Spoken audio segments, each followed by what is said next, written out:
Ninth class Mathematics exercise 1.1 chapter name is real number।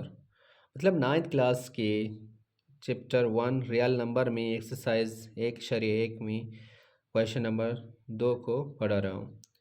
तो यहाँ पे क्वेश्चन ये है कि which property of real number is used in the following expression. मतलब यहाँ पे सिर्फ और सिर्फ हमें प्रॉपर्टी का नाम लिखना होता है, मतलब कौन सा प्रॉपर्टी यहाँ पे इस्तेमाल हो रहा है, रियल नंबर के कौन से प्रॉपर्टी यहाँ पे इस्तेमाल हो रहे हैं। जैसा कि क्वेश्चन नंबर मतलब 2 में पार्ट नंबर 1 में कौन सा प्रॉपर्टी इस्तेमाल हो रहा है, पार्ट नंबर 2 में, पार्ट नंबर 3 में। पार्ट नंबर 1 में यहाँ पे दिया गया है -6 is less than 5 implies that 0 less than 11। तो यहाँ पे देखें गिवन हमारे पास -6 इज़ लेस देन 5 है और इसका रिज़ल्ट क्या बन रहा है, 0 इज़ लेस देन 11। तो यहाँ पे देखें -6 में अगर -6 में +6 ऐड करें और 5 के साथ भी +6 ऐड करें तब ये रिज़ल्ट बनता है। मतलब तब ये रिज़ल्ट बनता है कि 0 लेस देन 11। मतलब यहाँ पे एडिशन हो रहा है, तो क्या ऐड कर रहे हैं, +6 दोनों साइड में एडिशन हो रहा है। तो यहाँ पे एडिशन कर रहे हैं, तो एडिशन में कौन से प्रॉपर्टी हम इस्तेमाल कर रहे हैं, जब भी हम मतलब किसी भी नंबर के साथ एडिशन करते हैं तो वहाँ पे रियल नंबर में हम एडिप्टिव प्रॉपर्टी इस्तेमाल कर रहे हैं, क्योंकि ये एडिप्टिव प्रॉपर्टी का कॉन्सेप्ट है। जब भी कोई नंबर हम दोनों साइड में ऐड करते हैं तो इस प्रॉपर्टी को एडिप्टिव प्रॉपर्टी कहा जाता है। तो इसका रिजल्ट है हमारे पास एडिप्टिव प्रॉपर्टी। नेक्स्ट हमारे पास है 7 is greater than 3 implies that 1/3 is greater than 1/7। तो गिवन हमारे पास 7 इज ग्रेटर देन 3 होता है और इसका रिजल्ट क्या है, 1/3 इज़ ग्रेटर देन 1/7। तो यहाँ पे देखें मतलब कौन से प्रॉपर्टी यहाँ पे इस्तेमाल हो रहा है, मतलब यहाँ पे एडिशन हो रहा है, मल्टीप्लिकेशन हो रहा है। तो हम देखते हैं यहाँ पे मल्टीप्लिकेशन हो रहा है, जैसा कि यहाँ पे कौन से नंबर का मल्टीप्लाई हो रहा है, 1/21 लेफ्ट हैंड साइड में मल्टीप्लाई हो रहा है और 1/21 राइट हैंड साइड में भी मल्टीप्लाई हो रहा है। तो इसी वजह से इसका रिजल्ट क्या बनता है, 1/3 एंड 1/7। तो इसका रिजल्ट बनता है 1/3 एंड 1/7। तो यहाँ पे क्या करते हैं, यहाँ पे मल्टीप्लाई करते हैं तभी रिजल्ट 1/3 और 1/7 बनता है। तो इस प्रॉपर्टी का नाम क्या है, मल्टीप्लिकेटिव प्रॉपर्टी। मल्टीप्लिकेटिव प्रॉपर्टी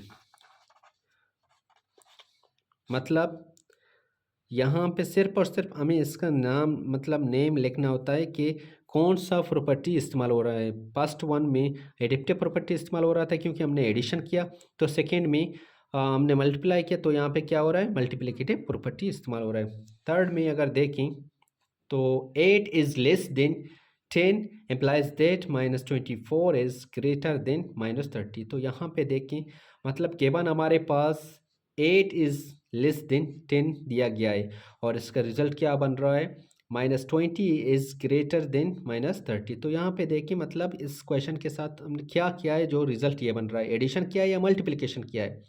तो यहाँ पे अगर देखें तो अगर 8 के साथ -3 मल्टीप्लाई किया जाए तो ये -24 बनता है और 10 के साथ भी -3 मल्टीप्लाई किया जाए तो ये -30 बनता है। और जैसा कि हम जानते हैं कि जब भी हम माइनस नंबर के साथ किसी भी नंबर को मल्टीप्लाई करते हैं तो इसका साइन जो होगा रिवर्स होता है, मतलब लेस देन और ग्रेटर का साइन क्या होता है, रिवर्स होता है। तो इसका साइन अब इस तरह से लिखते हैं।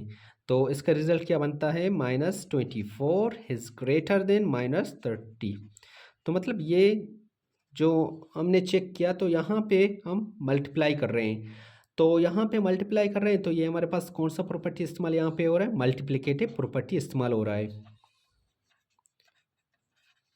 तो इसका आंसर होगा मल्टीप्लिकेटिव प्रॉपर्टी। नेक्स्ट है हमारा पार्ट नंबर 4। पार्ट नंबर 4 में अगर देखें x plus z is equal to y plus z implies that x is equal to y. यहाँ पे अगर देखें हमारे पास मतलब given x plus z and y plus z दिया गया है और इसका रिजल्ट क्या बन रहा है x is equal to y. तो इसका रिजल्ट किस तरह से मतलब x is equal to y बनता है, तो इसका रिजल्ट जब हम कैंसिल करते हैं z को z से तब इसका result y x is equal to x is equal to y बनता है। तो मतलब यहाँ पे कैंसलेशन प्रॉपर्टी इस्तेमाल हो रहा है क्योंकि यहाँ पे हम कैंसिल कर रहे हैं कैंसलेशन प्रॉपर्टी। नेक्स्ट है हमारे पास x is y implies that x plus is equal to plus z. तो यहाँ पे हमारे पास x इजकल टू वाई दिया गया है और इसका रिजल्ट क्या है x plus z equal to y plus z बन रहा है। तो यहाँ पे देखिए हम क्या कर रहे हैं z को दोनों तरफ से ऐड कर रहे हैं। तो यहाँ पे जब भी हम ऐड करते हैं तो उस प्रॉपर्टी का नाम क्या है एडेप्टिव प्रॉपर्टी। तो इस प्रॉपर्टी का नाम है एडेप्टिव प्रॉपर्टी। इसका आंसर एडेप्टिव प्रॉपर्टी होगा। तो यहाँ पे given 3x is equal to 3y है और रिजल्ट क्या बन रहा है x इजकल टू y। तो यहाँ पे देखें गिवन हमारे पास 3x इजकल टू 3y है और इसका result x is equal to y बन रहा है। यह रिजल्ट तब बन सकता है जब हम 3 को 3 के साथ कैंसिल करते हैं। इट्स मीन यहाँ पे कौन से प्रॉपर्टी इस्तेमाल हो रहा है कैंसलेशन प्रॉपर्टी इस्तेमाल हो रहा है क्योंकि हम कैंसिल कर रहे हैं।